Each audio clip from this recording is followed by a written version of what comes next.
오늘 하나님께서 우리에게 주시는 말씀은 요한복음 13장 12절에서 20절까지의 말씀입니다.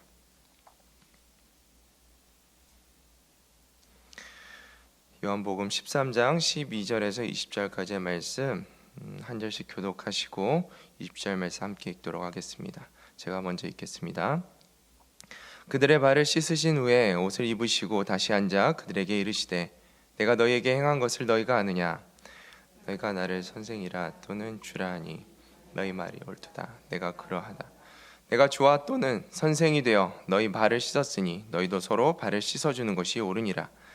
내가 너희에게 행한 것 같이 너희도 행하게 하려 본을 보였노라. 내가 진실로 진실로 너희에게 이르노니 종이 주인보다 크지 못하고 보냄을 받은 자가 보낸 자보다 크지 못하나니 너희가 이것을 알고 행하면 복이 있으리라. 내가 너희 모두를 가리켜 말하는 것이 아니니라. 나는 내가 택한 자들이 누구인지 알미라. 그러나 내 떡을 먹는 자가 내게 발꿈치를 들었다 한 성경을 응하게 하려는 것이니라. 지금부터 일이 일어나기 전에 미리 너희에게 일러둠은 일이 일어날 때 내가 그인 줄 너희에게 믿게 하려 함이로라. 함께 읽습니다. 내가 진실로 진실로 너희에게 이르노니 내가 보낸 자를 영접하는 자는 나를 영접하는 것이요 나를 영접하는 자는 나를 보내신 이를 영접하는 것이니라. 아멘.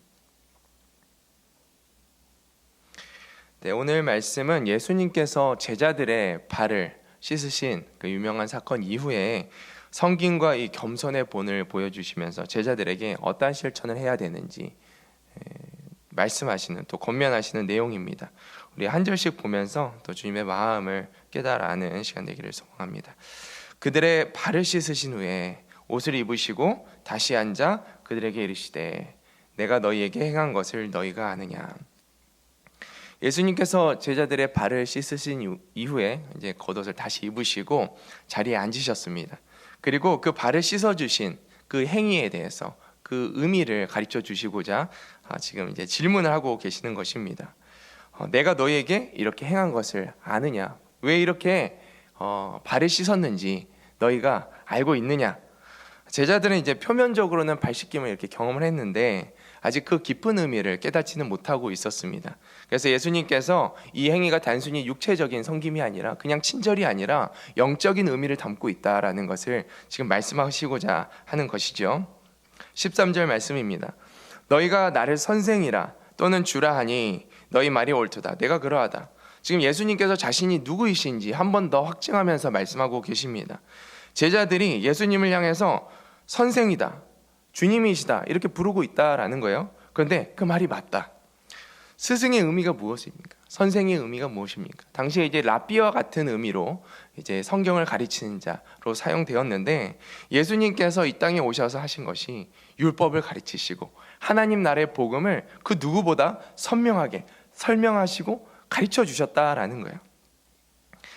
그리고 이 진리를 이 제자들이 듣고 나중에 성령이 임했을 때는 성령께서 그 진리가 그 말씀이 무엇인지 깨달아 아는 애가 이어지게 되었습니다.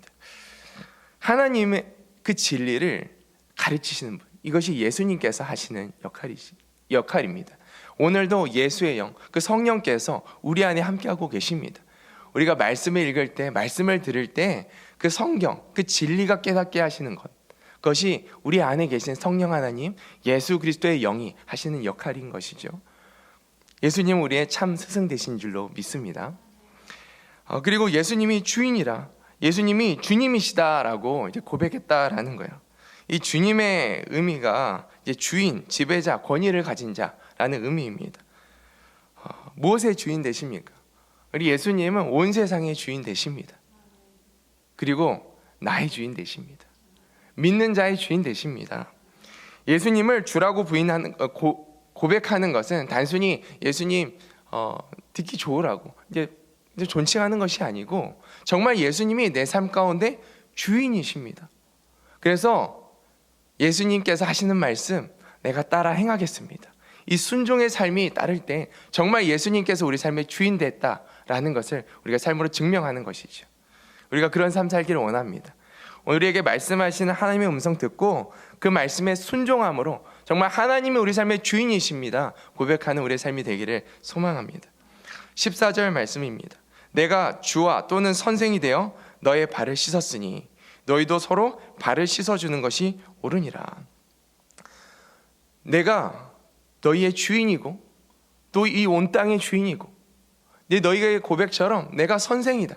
그런데 선생인 그리고 이 땅의 주인된 너희의 주인된 내가 너희의 발을 씻겼는데 너희도 이와 같이 발을 씻겨주는 게 옳다라고 이야기합니다. 예수님께서 가장 낮은 종의 역할을 했으니 너희도 낮은 그 섬김의 자리로 나아가라 주님께서 적극적으로 권면하고 계시는 것이죠. 15절 말씀입니다. 내가 너희에게 행한 것 같이 너희도 행하게 하려 내가 이 본을 보였다라고 말씀하십니다.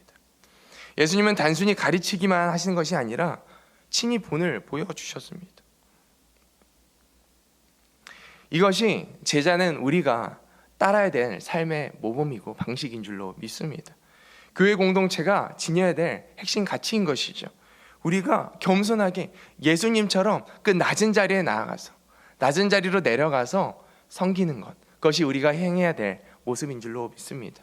우리가 구체적으로 어떻게 이것들을 실천할 수 있을까요? 한 두 가지 정도 우리가 생각해 볼 수 있을 것 같습니다. 첫 번째는 중보 기도를 하는 것입니다. 섬김의 마음으로 하나님께서 주신 그 사람 한 사람을 위해서 중보 기도를 할 때 하나님께서는 그 사람을 위하여서 구체적으로 어떤 기도를 해야 될지 또 가르치시고 또 어떠한 삶으로 그들을 섬겨야 될지 말씀하여 주십니다. 그래서 우리가 적극적으로 중보 기도하며 그리고 주께서 깨닫게 하신 그 도전의 말씀들을 우리가 삶으로 실천하며 정말 예수님께서 하셨던 것처럼 그 섬김의 자리로 나아가기를 소망합니다. 그리고 두 번째는 우리가 교회 안에서 좀 하나님의 마음을 가지고 섬기는 그 봉사의 자리로 나아가기를 원합니다.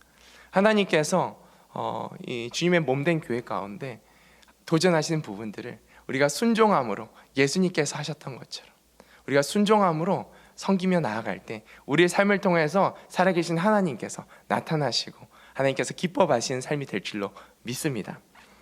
16절 말씀 보겠습니다. 내가 진실로 진실로 너희에게 이르노니 종이 주인보다 크지 못하고 보냄을 받은 자가 보낸 자보다 크지 못하나니. 순종해야 될 그 이유에 대해서 한 번 더 예수님은 적극적으로 또 권면하며 설명하고 계십니다. 종이 주인보다 크지 못하다. 보냄을 받은 자, 즉 이 제자들을 말하는 것이죠. 이 제자가 보낸 자 예수님입니다. 예수님보다 크지 않다라는 것은 제자들이 예수님보다 높아질 수 없다. 그래서 제자된 우리들이, 제자된 너희들이 내가 이렇게 섬긴 것처럼 너희도 섬기는 것이 마땅하다. 내가 순종한 것처럼 너희도 순종하는 것이 마땅하다라고 말씀하고 있는 것입니다. 너희가 섬기지 않는다라는 것은 너희가 주인보다 크다라는 그 교만함이 너희 안에 있는 것 아니냐. 나의 겸손함을 너희가 배우라라고 주님께서 말씀하십니다. 너희가 이것을 알고 행하면 복이 있으리라. 예수님께서 참 기쁜 말씀을 하십니다. 예수님께서 가르치신 이 겸손과 섬김의 교훈을 우리가 따를 때, 우리가 순종하며 살아갈 때 너희 삶 가운데 복이 있을 것이다 라고 말씀하십니다. 여러분, 복이 무엇입니까? 우리 삶 가운데 하나님께서 하시는 것이 복입니다. 하나님께서 함께 하심으로 하나님의 함께 하심이 우리 삶을 통해서 나타나는 것이 복입니다. 우리가 내적으로 외적으로 우리가 하나님께서 함께 하심을 우리가 생각해 볼 수 있는데요. 내적으로는 성령 하나님께서 우리 안에 계실 때 우리 안에 그리스도의 성품이 나타납니다. 사랑과 희락과 화평과 오래 참음과 자비와 양성, 충성, 온유와 절제, 이 하나님의 그 그리스도의 성품이 우리 안에 나타나는 것입니다. 내적으로 이러한 것들이 성령 하나님께서 함께 하심으로 이전에는 할 수 없던 것들, 이전에는 사랑할 수 없던 것들, 이전에는 참을 수 없던 것들, 이전에는 절제할 수 없었던 것들이 우리 삶을 통해서 나타나는 것입니다. 이것이 우리 안에 복인 줄로 믿습니다. 외적으로는 하나님의 일을 행하게 하시기 위해서 우리 안에 하나님의 은사를 더하십니다. 하나님께서 은사를 더하시고 하나님의 은사를 통하여서 하나님의 나라의 일들을 적극적으로 할 수 있도록 하나님의 그 일하심이 우리 삶을 통해서 나타날 수 있도록 하나님께서 우리 안에 역사하신 줄로 믿습니다. 이것이 우리 삶 가운데 하나님이 함께 하시고 하나님이 나타나시는 복인 줄로 믿습니다. 우리가 순종할 때, 하나님의 말씀에 순종할 때 그러한 겸손과 섬김의 삶을 살 때 하나님께서 이렇게 우리 삶 가운데 나타나십니다. 우리가 그 복을 우리가 누리길 소망합니다. 18절 말씀입니다. 내가 너희 모두를 가리켜 말하는 것이 아니니라. 나는 내가 택한 자들이 누구인지 알미니라. 그러나 내 떡을 먹는 자가 내게 발꿈치를 들었다 한 성경을 응하게 하려는 것이니라. 예수님께서 특별히 가룟 유다의 배신을 암시하여 설명하고 계십니다. 내 떡을 먹는 자, 이거는 이제 시편 41편 9절 말씀을 인용한 것입니다. 가까운 친구나 동료가 배신하는 사건을, 그런 것을 의미하는 것을 내 떡을 먹는 자라고 이야기를 하는 것인데요, 가룟 유다가 예수님과 함께 식사를 나눴지만 결국 예수님을 배신한 사건, 예수님의 그 순종의 모습을 따르지 않는 자, 그 모습을 보일 그 가룟 유다의 배신을 예수님께서 특별히 암시하여 설명하고 계십니다. 19절 말씀입니다. 지금부터 일이 일어나기 전에 미리 너희에게 일러둠은 일이 일어날 때 내가 그인 줄 너희가 믿게 하려 함이로라. 예수님께서 앞으로 일어날 일들에 대해서 미리 말씀하심으로써 제자들이 그 사건이 일어날 때 당황하지 않고 예수님이 여전히 하나님의 아들이시고 메시아시고 하나님의 뜻을 겸손하게 이루시는 하나님이시다라는 것을 확신하기 위해서 예수님께서 미리 이 말씀을 하고 계신다라고 이야기하십니다. 즉 유다의 배신, 그리고 십자가의 사건이 일어났을 때 제자들이 오늘 하시는 그 말씀, 예수님께서 하시는 말씀을 통해서 예수님께서 참된 메시아였구나, 정말 예수님의 그 말씀이 지금 우리의 삶 가운데 이루어지고 있구나라는 것을 깨닫게 하기 위해서 지금 미리 이 말씀을 하고 계신다라고 지금 말씀하고 계시는 것이죠. 20절 말씀, 마지막 말씀입니다. 내가 진실로 진실로 너에게 이르노니 내가 보낸 자를 영접하는 자는 나를 영접하는 것이요 나를 영접하는 자는 나를 보내신 이를 영접하는 것이니라. 예수님께서는 이제 제자들에게 영접에 대한 이야기를 마지막으로 하시며 마무리를 하십니다. 예수님이 오늘 이렇게 말씀하시는 것이죠. 제자들을 영접하는 것, 그러니까 보낸 자가 제자들입니다. 제자들을 영접하는 것은 곧 예수님을 영접하는 것이며, 예수님을 영접하는 것은 곧 하나님을 영접하는 것이다. 이 제자들을 영접한다라는 것이 무엇입니까? 지금 제자들이 가지고 있는 복음, 그 진리를 영접하는 것을 말하는 거예요. 그 진리 대신 그 예수 그리스도의 그 복음을 영접하는 것, 받아들이는 것을 의미합니다. 이것을 받아들이는 자, 예수 그리스도가 하신 그 순종의 그 메시지, 그 말씀, 그 겸손한 삶, 그 자체를 받아들이는 자, 그 자가 예수 그리스도를 영접하는 것이고 곧 하나님을 영접하는 것이다 라고 말씀하고 계시는 것입니다. 오늘 예수님께서 제자들에게 말씀하셨던 이 섬김의 모습, 그 겸손의 모습, 그 모습을 우리가 받아들이길 원합니다. 그것이 하나님의 뜻을 따르는 하나님의 자녀된 모습인 줄로 믿습니다. 우리 마지막으로 이 발 씻김의 의미에 대해서 짧게 설명하고 오늘 말씀을 마무리하려고 합니다. 요한복음 13장을 보면 발 씻김에 대해서 이야기를 합니다. 앞서 이제 예수님께서 말씀하셨던 것처럼 이 발 씻김의 영적인 의미를 내가 알려주고자 한다라고 말씀하셨습니다. 첫 번째는 계속 예수님께서 강조하셨던 것처럼 겸손과 섬김의 그 본보기를 보여주시기 위해서, 너희가 이 겸손과 섬김의 모습을 따라 행해야 된다라고 말씀하시기 위해서 가르쳐주고 계시는 거예요. 예수님께서는 제자들의 스승이고 주님이셨지만 종이 하는 이 낮은 자가, 가장 낮은 자가 행했던 그 발 씻김의 그 모습들을 보이셨던 것처럼 너희도 나와 같이 낮은 자리로 나아가서 섬기라 주님께서 말씀하십니다. 그 섬김의 모습이 우리 안에 있기를 소망합니다. 그리고 두 번째는 이 발 씻김의 의미는 죄 씻음의 의미가 있습니다. 예수님께서 베드로의 발을 씻기려고 했을 때 기억하십니까? 베드로가 처음에 거부했습니다. 그러나 예수님께서 그 거부하는 베드로의 모습을 보면서 내가 너를 씻어주지 아니하면 너는 지금 나와 상관이 없다라고 말씀하십니다. 이게 무슨 말입니까? 예수님의 이 씻으심은 단순히 그냥 발을 씻겨준 이 외적인 깨끗함이 아니라 영적인 정결함, 그 죄 씻음을 의미하고 있었기 때문입니다. 그러니까 너희가 이것을 씻어야 된다, 너희가 씻김을 받아야 된다라고 영적인 의미, 이 상징적인 의미를 지금 받아들이라 말씀하고 계시는 거예요. 예수님의 죽음과도 연결이 됩니다. 십자가에서 흘리신 그 피가 무엇입니까? 우리의 죄를 씻어주는, 우리의 몸과 우리 더러워진 생각, 우리 영혼욕을 깨끗이 씻어주는 그 역할들을 한다라는 것입니다. 그래서 우리는 날마다 예수님 앞으로 나아가 예수 그리스도의 보혈로 우리의 죄와 우리의 더러운 것들을 씻어내는 그런 은혜가 있어야 될 줄로 믿습니다. 그리고 마지막으로 부분적인 씻음과 온전한 씻음의 차이를 설명하고 마무리하려고 합니다. 베드로가 이렇게 말씀하죠. 말하고 있죠. 주여, 내 발뿐만 아니라 머리와 손과 머리도 씻어주십시오.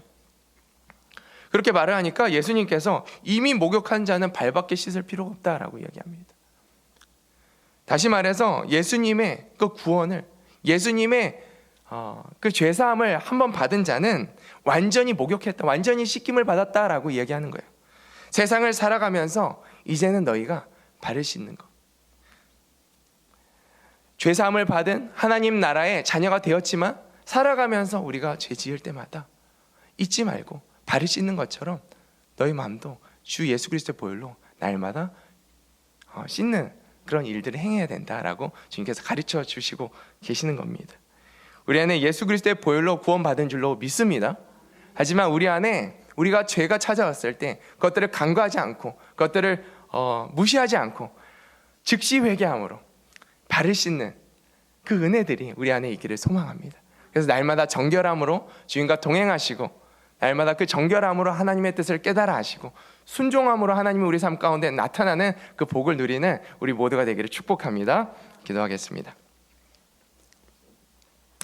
사랑과 은혜가 풍성하신 하나님 아버지, 하나님, 우리 안에 찾아오시며 감사를 드립니다. 예수 그리스도께서 우리를 위하여 죽으심으로, 그 예수 그리스도의 보혈로 우리가 죄사함을 받았고, 오늘도 우리가 죄를 지을 때마다, 우리가 넘어질 때마다 하나님, 그 예수 그리스도의 보혈을 의지하여 씻어냄으로 주님과 연합하고 하나 되고 주님의 생각과 주의 마음을 본받는 자로 나아가게 하시며 감사를 드립니다. 하나님, 우리가 주님 따라 살아가길 원합니다. 우리가 주님의 그 겸손함과 그 섬김의 모습을 따라 살기를 원합니다. 날마다 예수 그리스도의 보혈로 우리 마음과 생각을 정결하게 하여 주시옵시고, 좀 우리 삶을 통해서 오직 하나님만 나타나는 삶 살게 하여 주시옵소서. 그리스도의 성품이 우리 안에 내적으로 자리하게 하여 주시옵시고, 외적으로는 주님의 은사가 우리 안에 풍성하게 맺어져 정말 우리 삶을 통해서 살아계신 하나님의 나라가 확장되어지고 살아계신 하나님이 나타나는 그런 복된 삶을 살게 하여 주시옵소서. 우리 구주 예수님의 이름으로 감사하고 기도드립니다. 아멘.